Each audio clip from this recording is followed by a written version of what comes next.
Bonjour, voici l'énoncé d'aujourd'hui. Soit Pn et Qn deux suites d'entiers, sous-entendu d'entiers relatifs, tels que pour tout n appartenant à grand N, Qn soit plus précisément un entier naturel non nul. Et tel que, limite quand n tend vers plus l'infini de Pn sur Qn égale un certain alpha irrationnel. J'aurais peut-être pu poser alpha avant. En tout cas, on a deux suites d'entiers, tel que Qn ce soit plus précisément donc des entiers naturels non nuls, et tel que la limite de leur quotient de Pn sur Qn ce soit un certain irrationnel. Donc là j'obtiens en fait une suite de rationnels qui tend vers un irrationnel. Voilà. On me demande de montrer que la valeur absolue de Pn tend vers plus l'infini lorsque n tend vers plus l'infini, et on me demande de montrer que Qn tend vers plus l'infini lorsque n tend vers plus l'infini.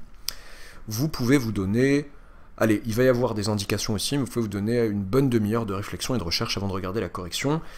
Avant de donner les indications, si vous suivez cette chaîne depuis un moment, c'est un exo que j'ai posté il y a 2 ans, que j'ai supprimé depuis parce que, il y avait une petite erreur sans conséquence, enfin, une erreur quand même, non, petite non, une erreur sans conséquence, une erreur d'inattention pour être honnête, sans conséquence sur le reste de la correction, mais ça arrive à tout le monde, ça m'arrive aussi parfois de corriger des erreurs en mettant, soit en post-prod entre guillemets, soit en commentaire épinglé, ça ne nuit pas à la correction, mais attention, il faut faire ça et ça. Là ça datait un peu, c'était un peu difficile de le faire proprement, donc j'ai préféré voilà, la supprimer, la reposter. Je vous en dirai plus dans la correction. Oui, indication. Indication, pourquoi je donne une indication? Parce que, alors je mettrai ça dans les bonnes playlists pour les bonnes filières, mais pour peu que des filières pas moins scientifiques, mais qui n'ont pas tous les résultats dont j'ai besoin ici, s'aventurent dans cette vidéo, eh bien, elles pourraient être perdues, ces pauvres filières-là. Donc je donne cette indication de tout de suite borné, de tout de suite réel. Borné, on peut extraire une sous-suite qui converge. Théorème de Bolzano-Weierstrass. Bon. Je la donne comme indication et pas dans l'énoncé, pour voilà, je ne veux pas spoiler non plus les gens qui aimeraient s'amuser et qui auraient pu le deviner tout seul, voilà, qu'il fallait utiliser ça à un moment donné. Ok, alors c'est parti, correction. Bon. On me demande donc de montrer que valeur absolue de Pn tend vers plus l'infini lorsque n tend vers plus l'infini. Bon. On pourrait tenter, comme certains élèves l'ont fait en colle, d'essayer de distinguer, de regarder tous les cas de figure possibles pour la limite de la valeur absolue de Pn. Soit c'est plus l'infini, soit c'est une certaine limite réelle, soit pas de limite du tout, ni infini, ni rien. Mais pas de limite du tout, c'est un peu lourd. Alors, le cas pas de limite du tout, il est tellement lourd que ça rend presque obsolète, voilà, cette disjonction de cas sympathique, on se dirait, le cas, je peux évacuer rapidement le cas Pn en valeur absolue tend vers un certain L, je peux montrer relativement simplement que c'est pas possible, mais après reste l'autre cas qui nous pose problème. Donc autant ne pas faire ça, et autant, si on est dans l'idée de raisonner par cas et de procéder par élimination, autant procéder par élimination en disant, si ce que je ne veux pas était vrai, par l'absurde en quelque sorte, eh bien, aboutissant à une contradiction. Donc, déjà, on va rappeler ce que veut dire que valeur absolue de Pn tend vers plus l'infini quand n tend vers plus l'infini. Ce que ça veut dire en termes de quantificateur, ça c'est au brouillon. Ça veut dire que pour toute barrière que vous m'imposez, pour tout m appartenant à R+, ou à R en général, que vous m'imposez, il existe un certain rang n0 appartenant à grand N, nm si vous voulez, tel que pour tout n supérieur ou égal à ce rang, valeur absolue de Pn strictement supérieur à ce grand M que vous m'avez imposé. Quelle que soit la barrière que vous m'imposez, il existe un rang à partir duquel les termes de ma suite sont au-dessus de cette barrière et ne redescendent plus jamais en dessous. Hop là, hop là, hop là, hop là. Et là, à partir de là, il passe au-dessus de M et ne passe plus jamais en dessous. Quelle que soit la barrière que vous m'imposez. Vous pouvez monter aussi où vous voulez, attention, elle n'est pas forcément croissante, ma suite. Vous voyez, c'est pour ça que j'ai fait ça. Alors, ça, ce serait Pn en valeur absolue tend vers plus l'infini quand n tend vers plus l'infini. Maintenant, quelle serait la négation de ça? Ça me permet de travailler un peu sur les quantificateurs. Négation, il existe un certain réel m positif, tel que pour tout n0 appartenant à grand N, il existe un n entier naturel supérieur ou égal à n0, il existe un n appartenant à n tel que n supérieur ou égal à n0, je me permets cette écriture un peu plus laxiste, tel que valeur absolue de Pn inférieur ou égal à grand M. Pardon. La négation serait celle-là. On va considérer cette négation. On va supposer, par l'absurde, on va considérer que ça c'est vrai. Par l'absurde, j'ai évité de dire supposons par l'absurde, il y en a qui n'aiment pas. Par l'absurde, si on n'a pas limite quand n tend vers plus l'infini de valeur absolue de Pn égale plus l'infini. Ok, bon bah on a ça, il existe un m appartenant à plus, bon, je fais du recopiage, tel que pour tout n 0 appartenant à grand n, il existe un n appartenant à grand n supérieur ou égal à n0, voilà j'en profite pour les puristes, tel que valeur absolue de Pn inférieur ou égal à grand m. C'est difficile pour un élève de première année en tout cas de se dire bon bah que tirer de ça, il existe un réel positif. Attention, d'aucuns m'ont dit que ça voulait dire que la suite Pn était bornée. Non. Ça ne veut pas dire que la suite Pn est bornée. Ça ne veut pas dire que tous les termes de la suite Pn en valeur absolue sont inférieurs ou égaux à ce grand M. Ce qu'on est en train de dire, c'est que bon, il existe un certain grand M tel que pour tout n0 que vous m'imposez, pour tout n0 entier naturel que vous m'imposez, j'aurais même pu écrire sans, voilà, je peux changer les noms, là, je peux dire pour tout n appartenant à grand N, il existe un n0 appartenant à grand N, avec n0 supérieur ou égal au n que j'ai posé, et valeur absolue de Pn0 inférieur ou égal à grand M. Voilà. Parce que le n0, souvent, c'est ce qu'on pose comme étant un existant plutôt que les pour tout. Bon, voilà, on s'en fiche en soi. Autrement dit, quel que soit le rang ou l'entier naturel que vous m'imposez, j'ai toujours moyen de vous en trouver un au-dessus qui vérifie ça. Ça ne veut absolument pas dire que tous les termes de ma suite sont en valeur absolue inférieure ou égaux, je sais pas le dire aujourd'hui, à grand M. Ça veut au moins dire qu'il y a une infinité de termes de ma suite qui sont inférieurs ou égaux en valeur absolue à grand M. Il y a donc une infinité de termes de Pn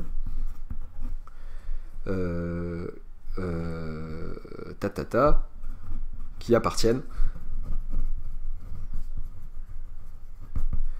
à moins grand M, qui en valeur absolue sont compris entre moins grand M et grand M. De cette infinité-là, qu'est-ce que je peux tirer comme information?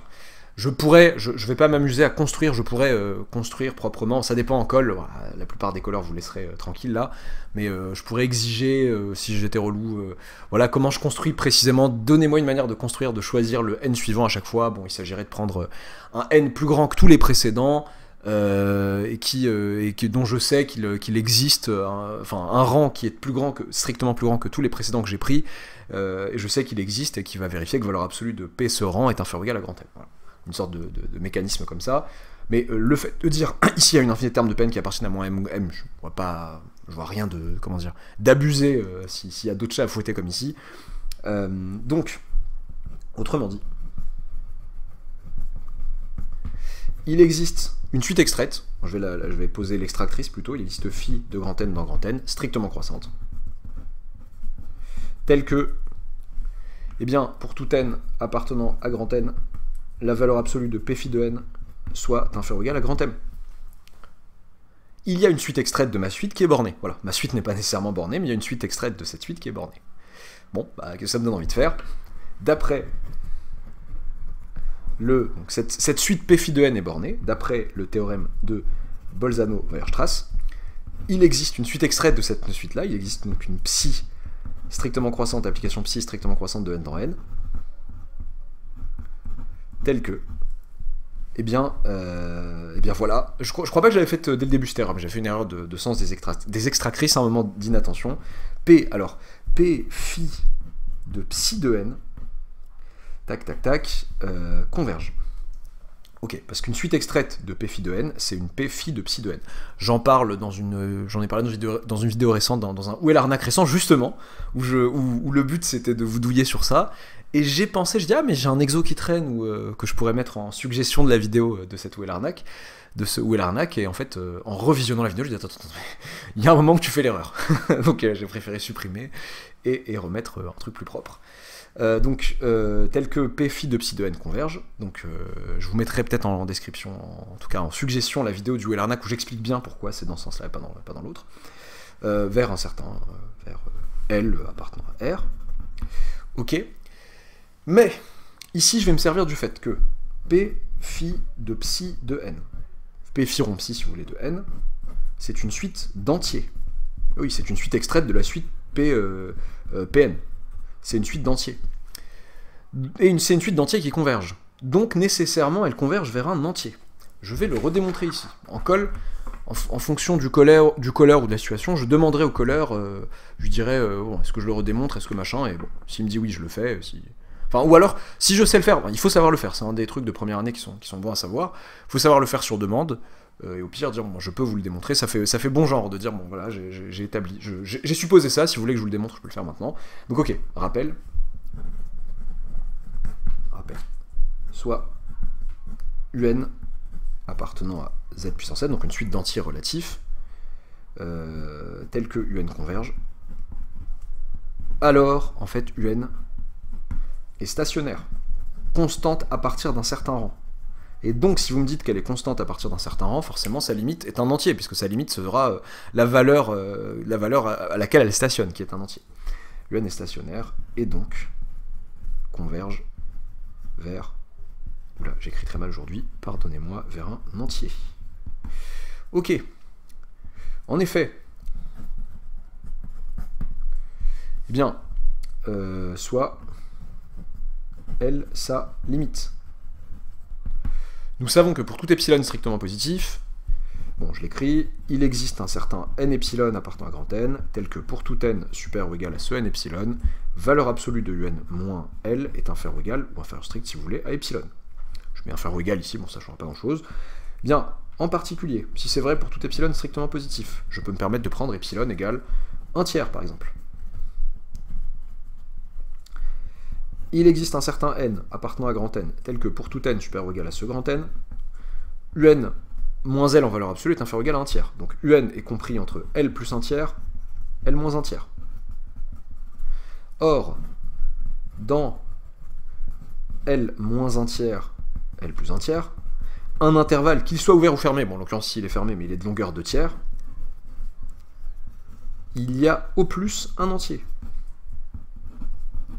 En prenant 1,5, on peut ne pas avoir de bol. L moins 1,5, L plus 1,5, ça fait un intervalle de longueur 1. Ben, intervalle de longueur 1 fermé, il se peut qu'il y ait 2 entiers aux extrémités, si on n'a pas de bol. Mais là, il y a au plus un entier. Je dis au plus, ça c'est en théorie, voilà. Si j'ai un intervalle de longueur 2 tiers, je suis pas certain qu'il y ait un entier dedans, mais là, je sais qu'il y a un. Un, qui est un entier, appartient à cet intervalle. Enfin, les un, ou u grand n si vous voulez, ou les un à partir de ce grand n appartiennent à cet intervalle. Donc, il y a exactement un entier. Donc, il y a exactement un entier dans cet intervalle. Un et un seul. Eh bien, donc, eh bien, un est stationnaire à partir du rang grand N. Parce qu'à partir de ce rang-là, on est dans cet intervalle, intervalle dans lequel il n'y a qu'un seul entier.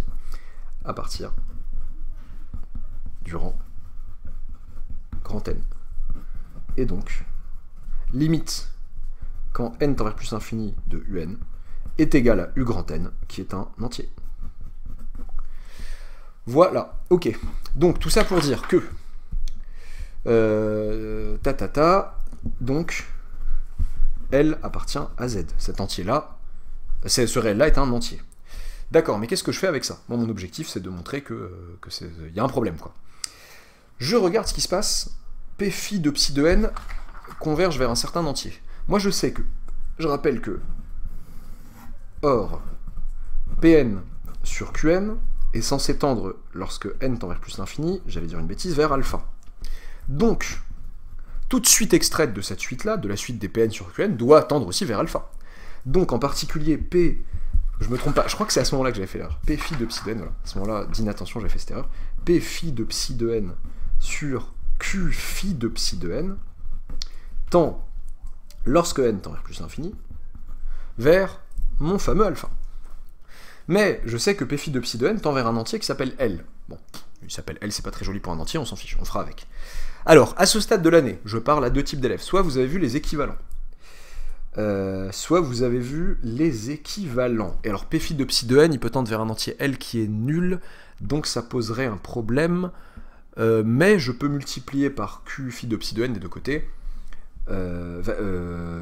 qui n'est pas nul, qui est toujours un entier naturel non nul. Je peux dire, voilà, méthode 1, première rédaction, P phi de psi de n équivalent, alpha étant non nul, hein, équivalent à alpha q phi de psi de n, lorsque n tend vers plus infini. Mais alpha q phi de psi de n, ça je sais que ça va... pardon, lui, je sais que... donc du coup, nécessairement, je sais que ce monsieur est non nul, puisque lui est non nul. Je me prémunis juste de la situation de ne pas vous faire dire équivalent à 0. Voilà. Donc, L est équivalent à alpha q phi de psi de n, et L non nul. Et L non nul parce que sinon je pourrais pas avoir cet équivalent, ce fait d'être équivalent à ça. D'ailleurs, oui, d'ailleurs je sais automatiquement de cette information-là, je sais que cette limite ne peut pas être nulle. Si cette limite avait été nulle, eh bien, en valeur absolue, cette quantité est inférieure ou égale au numérateur en valeur absolue, et je me perds, j'oublie un truc. Voilà. J'aurais dû regarder en valeur absolue, pardonnez-moi. Non, pardon. Oui, suite bornée, je peux extraire sans la valeur absolue, pardon. J'ai eu un petit doute pour rien. Donc, je voulais dire que d'ici de cette info, je sais que ça ne peut pas tendre vers 0. Mais bon, soit. L est équivalent à ça, et enfin, Q phi de psi de n tend vers, quand n tend vers infini, vers L sur alpha, qui doit être un entier, du coup. Qui doit être un entier, même naturel non nul, ici en l'occurrence c'est un entier naturel non nul, mais qui appartient à z. Donc L sur alpha, c'est un certain L' qui appartient à z, et donc vous avez que alpha, c'est L sur L', et c'est absurde, puisque alpha est censé être irrationnel, L et L' étant des entiers. Ok, soit on écrit comme ça si on a vu les équivalents, soit, si on en est encore au stade de l'année, on n'a pas encore les équivalents, c'est pas grave du tout, et bien en fait on va essayer d'isoler ce monsieur. On va essayer de dire que Q phi de psi de n, petite stratégie de mise en évidence de ce monsieur, dire que c'est 1 sur P phi de psi de n sur Q phi de psi de n, en fonction de ce que je sais, en tout cas de ceux dont je connais la limite. Donc ça, déjà, l'inverse de ça, ça va faire du Q sur P, si vous voulez pas tout répéter, fois, du coup, je vais mettre du fois P pour compenser. Ok, pourquoi je me permets de dire ça, sans même me casser la tête, je dis, écoutez, pour éviter les annulations, à partir... Il existe un n0, un n1 appartenant à grand N, tel que pour tout n supérieur ou égal à n1, P phi de psi de n sur Q phi de psi de n est non nul. Pourquoi? Je peux détailler encore un peu, mais P phi de psi de n sur Q phi de psi de n, c'est censé tendre vers alpha, un irrationnel, un nombre qui n'est pas nul. Donc à partir d'un certain rang, je vais me retrouver... autour de... Enfin, je peux poser un epsilon de telle sorte que je suis toujours, à partir d'un certain rang, en valeur absolue. Bon, il y a alpha, bon, il peut être positif ou négatif, je m'embête pour pas grand chose. Hein. Alpha positif, il y a un rang à partir duquel je serai toujours au-dessus de alpha sur 2. Et si alpha est négatif, il y a un rang à partir duquel je serai toujours en dessous de alpha sur 2, pardon. Et donc je serai, à partir de ce rang-là, pas nul. Voilà. À partir d'un certain rang, ma suite ne sera pas nulle, donc je peux la poser. Ça, c'est tout ça pour expliquer pourquoi ça ne peut pas... comment dire je peux diviser à partir d'un certain rang. Voilà, tout ça pour ça. Donc, à partir de ce rang-là, je peux écrire ça, et du coup, en faisant tendre n vers plus l'infini, ceci tend, lorsque n tend vers plus l'infini, vers lui, donc c'est 1 sur alpha, la limite, et lui, qu'est-ce que j'obtiens?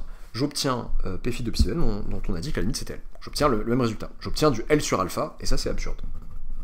Pourquoi? Parce que pour la même situation, parce que ça va appartenir à z, du coup, L sur alpha va appartenir à z, donc alpha va être rationnel, ce qui n'est pas. Voilà. Voilà pour... d'où, donc, conclusion de ça, déjà, c'est que ce qu'on a supposé au départ, à savoir que valeur absolue de Pn ne tendait pas vers plus l'infini, eh bien, était faux, et donc, valeur absolue de Pn tend bien vers plus l'infini, lorsque n tend vers plus l'infini. Ok, revenons à notre Pn sur Qn, donc maintenant pour faire tomber Qn, et Pn sur Qn tend vers alpha, lorsque n tend vers plus l'infini. Donc, valeur absolue de Pn sur Qn, pourquoi je parle de la valeur absolue? Oui, pour pouvoir parler de l'infini, tend vers valeur absolue de alpha, bon, lorsque n tend vers plus l'infini. Ok, ben, je vais faire, pour montrer que Qn tend vers plus l'infini, je vais faire comme tout à l'heure, bon, je vais procéder par la deuxième méthode. Qn, bon, cette fois-ci, Pn en valeur absolue tend vers plus l'infini, donc à partir d'un certain rang, Pn est non nul, quoi. Voilà. À partir d'un certain rang, Pn est plus grand que 14 000. Voilà. Donc à partir de ce rang-là, Pn sera non nul. Donc Qn, à partir de ce rang-là, ça sera égal à, je reprends ma stratégie de tout à l'heure, 1 sur Pn valeur absolue de Pn sur Qn fois valeur absolue de Pn. Et du coup, avec cette quantité qui tend vers valeur absolue de alpha, et cette quantité qui tend vers plus l'infini. Donc par calcul simple de limite, Qn va tendre vers plus l'infini lorsque n tend vers plus l'infini, si vous voulez pas parler d'équivalent. Et si vous voulez reparler d'équivalent, vous pouvez aussi, en vous assurant bien qu'on ne rend pas équivalent à un truc égal à 0. Voilà. J'espère que ça vous aura plu. N'oubliez pas de vous abonner si ce n'est pas encore fait. J'ai oublié de dire... Non si, j'ai bien dit à quel moment j'avais douillé. Je crois que mon erreur la première vidéo, c'était pas la première fois, j'ai bien posé, j'ai dû bien le poser, la première extraction, je l'ai bien faite. Mais c'est après que je me suis endormi un peu... Je sais plus où là. Ouais, je sais plus. Il y a un moment voilà, où j'ai mal fait le truc et où ça s'est un peu... Où je crois me souvenir que ça se prolongeait un peu et que ça me saoulait de devoir écrire en description non mais attention à ce moment-là de la vidéo truc. Alors que pourquoi aussi ça me saoulait, parce que c'est quand même un message central dans la vidéo de pas se tromper dans le sens des extractrices. Et donc une vidéo où il y aurait du Bolzano-Weierstrass et on extrait d'une suite extraite et où il y aurait un problème dans le sens des extractrices, serait quand même un comble. Donc voilà. Personne ne m'a... C'est marrant parce que personne ne m'a corrigé, d'habitude, voilà. D'habitude, quand il y a des trucs bien moins graves que ça, je me prends une volée de bois vert. Bon là, tout s'est bien passé, donc voilà. Je me suis auto-corrigé. A bientôt pour une nouvelle vidéo.